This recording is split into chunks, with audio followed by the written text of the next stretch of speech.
वही ऊर्जा जब किसी मनुष्य में उतरती है बहुत छोटे अंश में, तो हम कहते हैं कि मनुष्य आत्मा है। जब किसी जीव में उतरती है तो हम कहते हैं कि जीवात्मा है। और वही परम सत्ता, वही परम ऊर्जा जब परम ऊर्जा के रूप में होती है तो उसको कहते हैं परमात्मा। ईश्वरों के भी ईश्वर महेश्वर, महेश्वर यानी जितने ईश्वर हैं उन सब के भी मुख्य नियंत्रक है वो।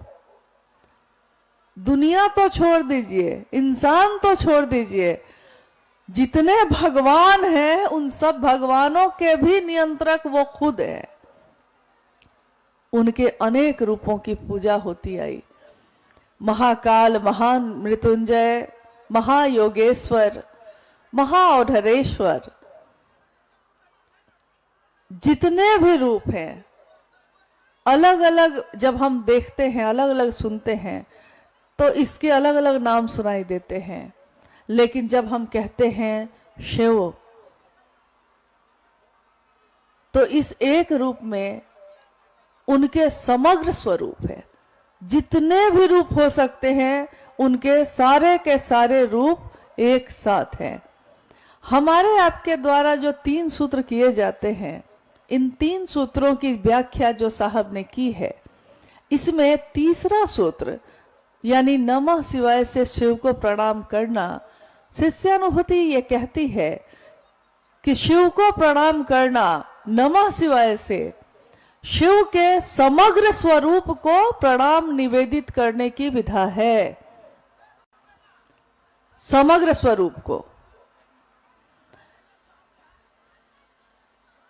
पीछे जो गुरु भाई हैं, कार्यकर्ता हैं, उनसे निवेदन है कि कृपया गुरु बहनों को शांति से रहने दीजिए, क्योंकि आप चुप हो जाइएगा तो वो तो चुप हो ही जाएंगी।